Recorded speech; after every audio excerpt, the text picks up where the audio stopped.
So welcome back to the channel, everybody. I have Will on from GraniteShares, and he's given me some time, and we're going to talk about his yield boost and a couple other funds because I'm going to get his input on gold.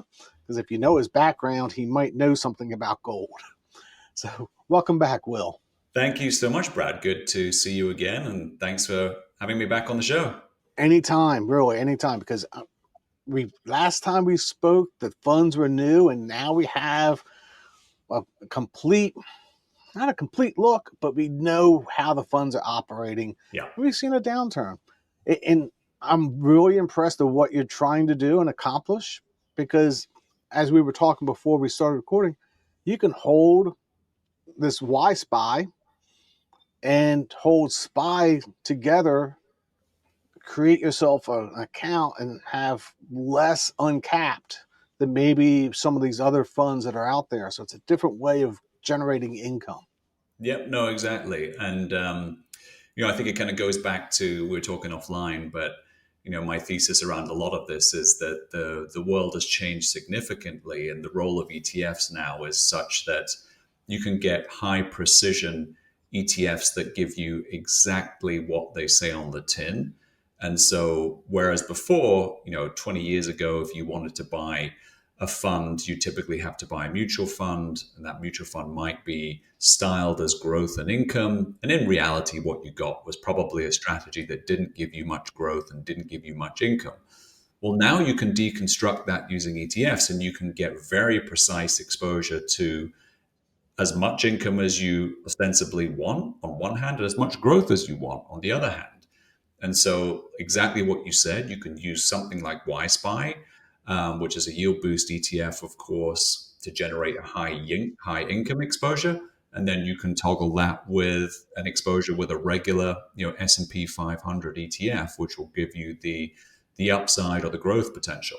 And you have a lot of individual names, so you can actually create your own portfolio based on somebody else's ETF. I think I mentioned FundStrat. You can look at what they hold and literally build your income portfolio to somebody else's ETF, and fine tune exactly what you hold.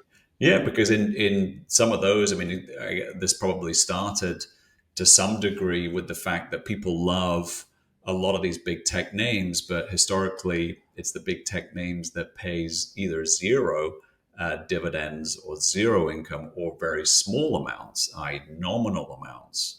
So when you get exposure to some of these companies, they may offer growth potential, but they certainly don't offer income potential. And so through the options market, it was a way to convert that non-income generating potential into income generating potential. I mean, I take NVYY paying approximately 95%. You can hold a lot of NVIDIA and generate yourself a nice salary on the sidelines with holding a little bit of NVYY in it. Yeah, and this again, we're talking offline, but part of what I see is going on here, Brad, is that you've got a generation of investors out there that have grown up with only one income source in their life, and that's been their job. And as we all know, I mean, your job is sort of guaranteed until it's not, and so there's a real movement for people to start now implementing a secondary income source that's not their job.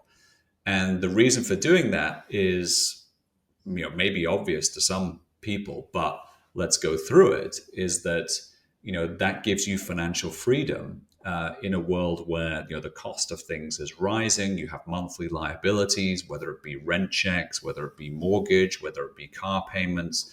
So there's a need for consistent income. And, these income tools are one way, certainly, that you can do that. And then, it's maybe a bit of a darker conversation to some degree, but we got to start talking about AI and, the potential impact that AI will have on the job market. And obviously, nobody knows, even the experts don't know, how this will materialize. But if we see, a significant contraction of the labor force, as is expected with some reports in terms of AI, then again, passive income is going to be even more important in a world that is not too far away from us today than we are right now. That is so true. I'm a big advocate for AI, but I see that also that, hey, this can affect the job market going forward. Maybe AI takes over some of these jobs. And it's, I keep on saying, the one that ever says, beam me up, Scotty, that's the one that's going to win. Yeah, that's right, and that's why you got these companies spending hundreds of billions of dollars on NVIDIA chips and infrastructure, AI architecture more broadly, is because these companies firmly believe that whoever wins that race, or at least gets to the front of the pack in terms of the AI winners, they will reap huge rewards from that. Getting back to that conversation about, and especially it's the what I'm seeing is the younger people. I Yeah, follow them on X, and I got to meet a couple of these guys. It's really interesting because, hey, they're just trying to make a second paycheck without maybe getting a rental property or being able to yeah, spend that big amount of money to get that second source of income to build up their financial independence. So it's good to see that they're doing it, but it's also good to see, because I talked to them, that they were actually saying, "Hey, I can take some of my income, and I got a long ways to go before I retire, and I can vote and involve some of that income and invest in growth at the same time." So it's like, yeah, it's interesting that these guys are really getting into this compared to where I started up using the dial phone, yeah. right? And And I think it's not mutually exclusive. So I think another thing that I hear is one of the danger, well, not the dangers, but one of the obvious pain points about growth investing is typically you're all or nothing. So you commit to whatever investment it is, and obviously to sell some of that, you don't want to do that because you trigger a taxable event. And so typically when the market corrects, that's precisely the time you want to be adding more to that position, but you can't because you've put all your capital into that position, and if it doesn't make sense therefore to sell at that time. So the addition or the value of having a secondary income source is potentially huge because that's exactly the time that you can tilt your portfolio more towards assets that maybe have depreciated in that kind of environment versus really being a hostage to that situation and just have to ride the volatility out. it's an interesting conversation because it has definitely changed. I say the last 5 years, but maybe it's been even a lot sooner than that. I think the getting the laser focus on the funds has been really just the last couple years at that. Yeah, we're getting, we're going to a world which is more and more specialized. And again, whether it's in your personal life, outside, nothing to do with ETFs or finance, we're living in a world where you get specialist either people or service providers to do specialist jobs. And I think it's no different in finance. Once upon a time, people maybe thought about investing as a generic construct in terms of, oh, it's just the stock market in generic, and like I'll put money into the stock market. And I think now that's evolved so much more into much more specialist conversation, much more precise conversation about, what do I want? Do I want income? Do I want growth? Do I want a bit of both? And how do I achieve that? And I think that the level of sophistication now is just so much greater than it was even 5 years ago, 10 years ago, etc. So I am looking. Well, I got your pulled up. Do you have one on one of my favorite assets, Bitcoin? I Ah, don't see one. we do XBTY, Oh, there it is. Yield Boost What are you Bitcoin, doing on that? Yield Boost Bitcoin, and XBTY. So I think that when we think about the Yield Boost range, and certainly a lot of the products that we have at GraniteShares have been clear that two big themes the last few years have been AI and crypto. On the crypto side, one of the obvious challenges is that Bitcoin and other cryptocurrencies don't have a yield. So something like XBTY is designed to deliver weekly income, just like all the yield boost funds, from an underlying Bitcoin investment. And then we have the adjacent ones. We have Coinbase, which is COYY. And then we have MicroStrategy or Strategy B now, which is MTYY. So we have the sort of the crypto plays, whether it be to Bitcoin or Bitcoin itself, or whether it's the adjacent plays with Coinbase and MicroStrategy, but very high yielding and very popular. And you just came out with one on Hood. That's It right. looks like that's going to be an interesting one. That stock has done very well recently. Yes, Hood and SMCI, so Yield Boost Robinhood and Yield Boost SMCI are two that we just launched actually on Tuesday of this week. My goodness, I always think that was yesterday. But SMYY for the SMCI one and HOYY, so Hoy for the Hood one. So, how much? I hate to even ask because I didn't go look. How many more have you applied for? We have a lot. So the original filing was for 20 funds. And then we made another registration which added an additional amount of funds. So, broadly speaking, remember the secret sauce with Yield Boost is that we sell options. In our case, we sell put options on underlying leveraged ETFs. That's how Yield Boost is able to generate, if not the highest yields in the market, certainly some of the highest yields in the market. So it's a put spread strategy where we sell put options to generate yield and simultaneously buy put options to add some protection to the downside.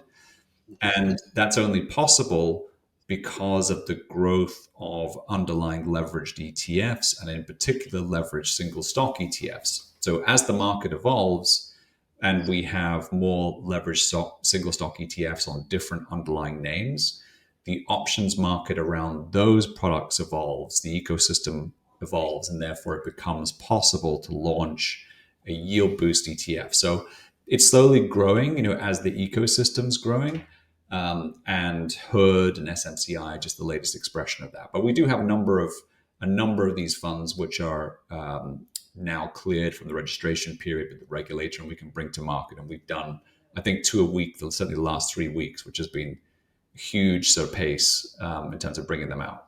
I'm just looking at your leveraged funds that you actually run yourself. That's You got a long lot of lists. Are you adding to that list also?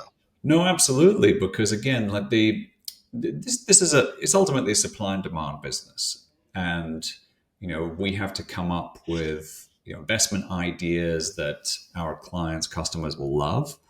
But with something like leverage single stocks, it's more of a game of people love the product, they love the idea, the concept, the wrapper, and so now it's just about providing the exposures that investors want, and that's evolving all the time. IPOs are coming to market as one source of new flow. Different stocks become popular at different times for different reasons.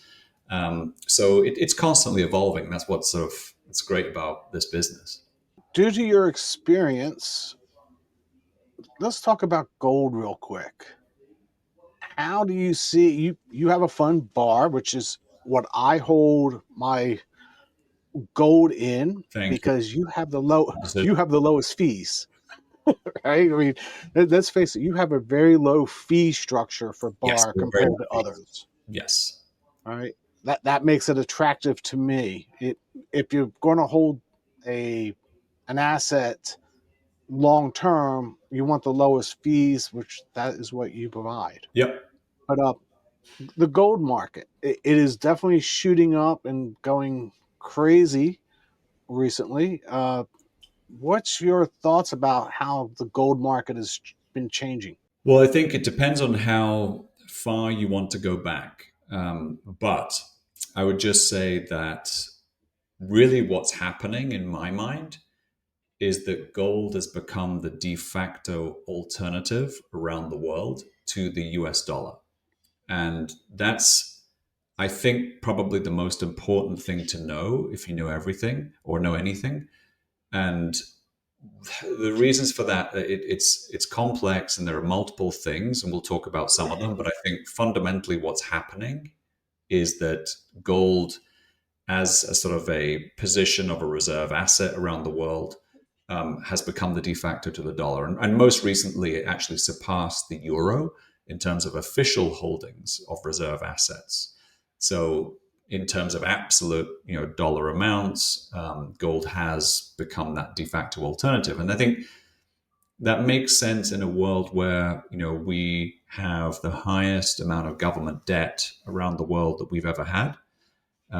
Governments paying obviously huge amounts of interest now on that debt outstanding, and those interest payments and the debt itself obviously seem to be going one direction, which is up, and the burden on the taxpayer becoming even more or ever more heavy as each year goes by. We have deficits, we have all sorts of spending and fiscal issues, which investors are nervous about. And ultimately, that manifests in the value of a country's paper currency, whether it's the dollar or whether it's the British pound, the euro.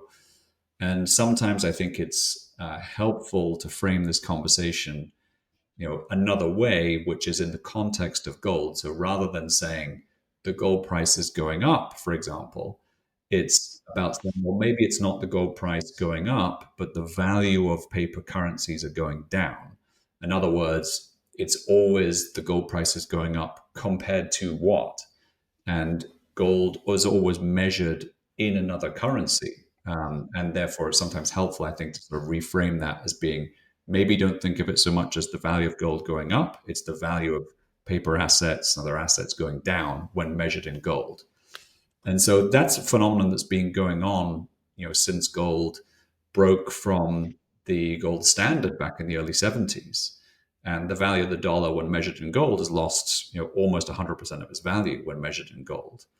But I think you couple in the financial situation that we just talked about, the geopolitical tensions around the world, and obviously, let's be honest, the fact that markets are at all-time highs, that, it's okay to be long-term believers in the stock market, but it's also okay to have some defensive assets, have some ballast in the portfolio as well, have some insurance to the event that, the market takes a correction. I think that is, historically been the role of gold. And, gold in many ways has never been more relevant than it is today.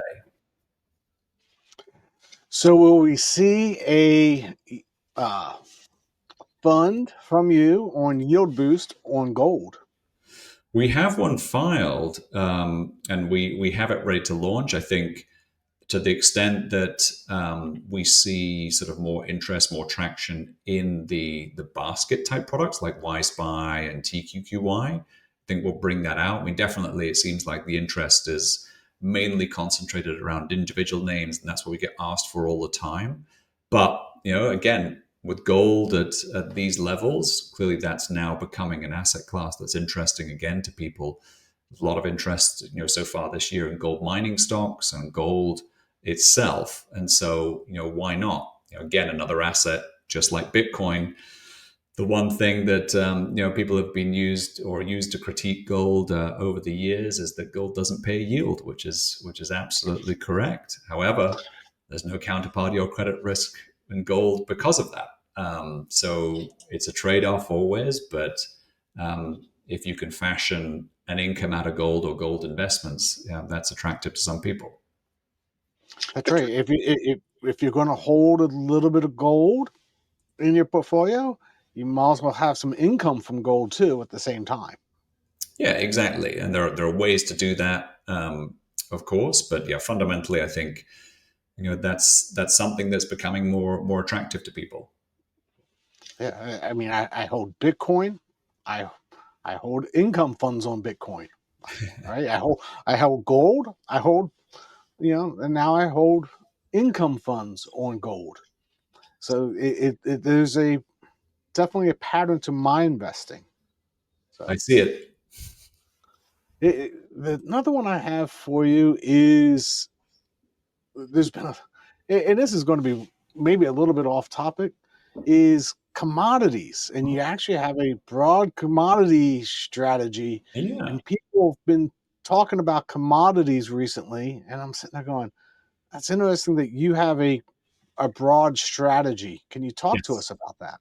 Sure. So this is just like the equivalent of the S&P 500 for the commodities world. So the actual index is the Bloomberg Commodity Index. That's arguably the most famous commodity index out there. And very simply, this is just an ETF that replicates that index and does so at a very, very low cost.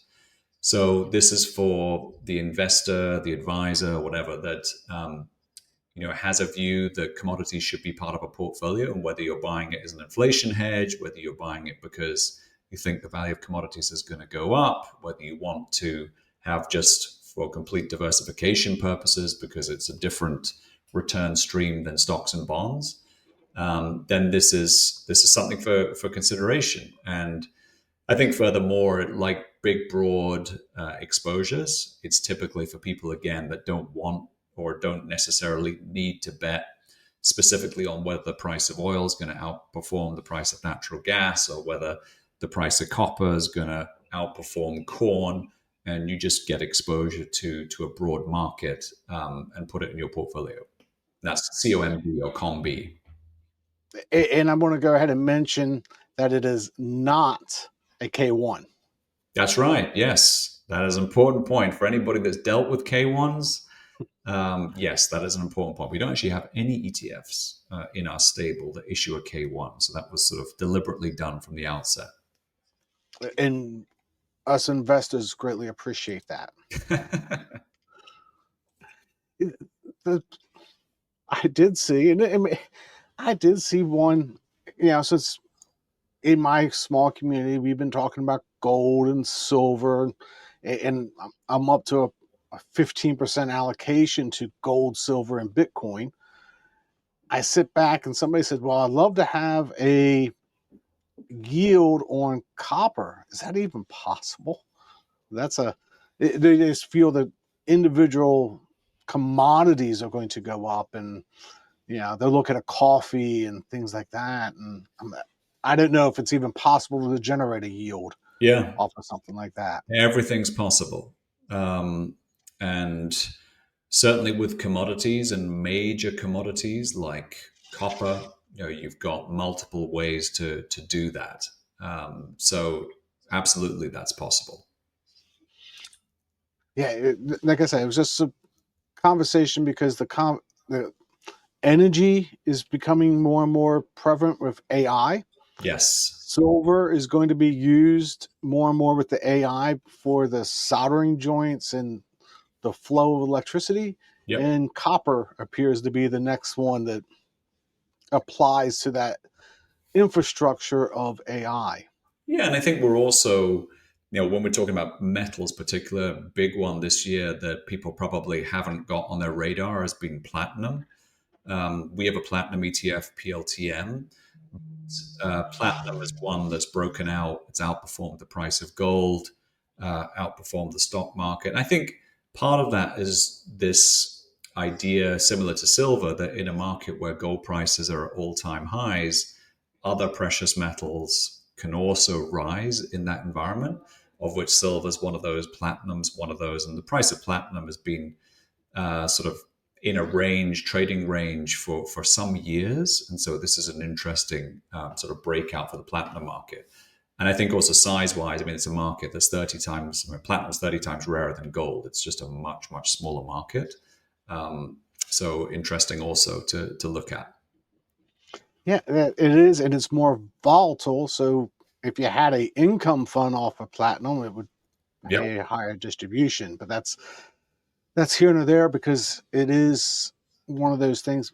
I don't know if any central banks are adding platinum to their holdings, though. It's not a reserve asset, just like silver's not a reserve asset these days, once upon a time, but not these days. It's just gold. Yeah, well, So, yeah.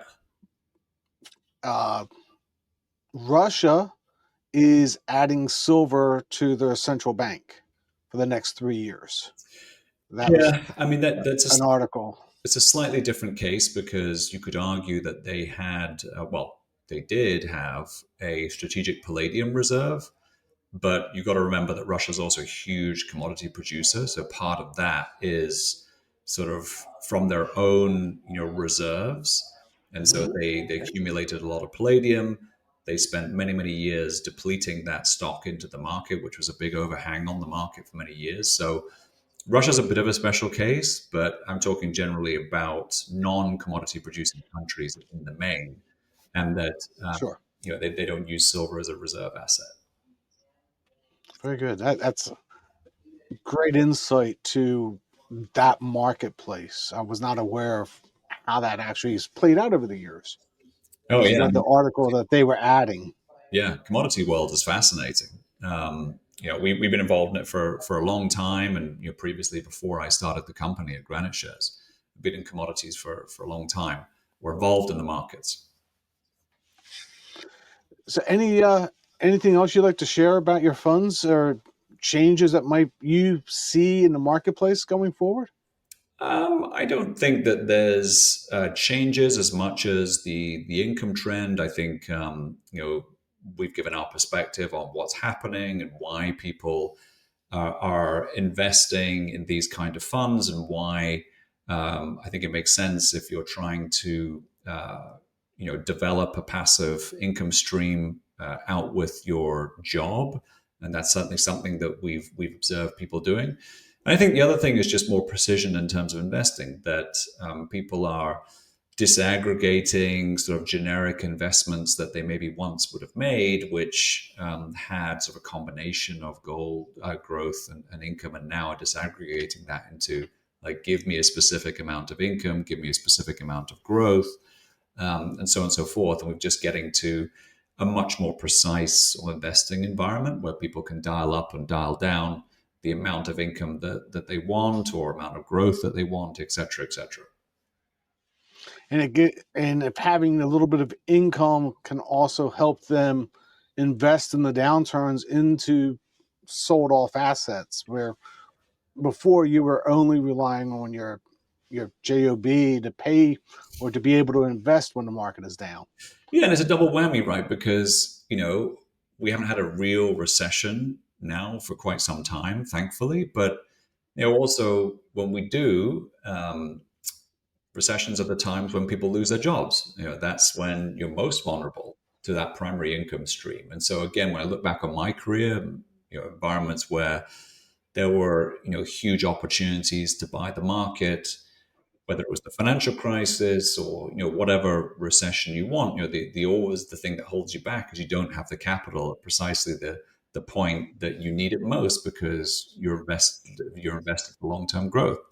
And so I think that the lesson is that having some income, having some passive income stream, something that you could convert in those times, is something worth considering. Great. Great.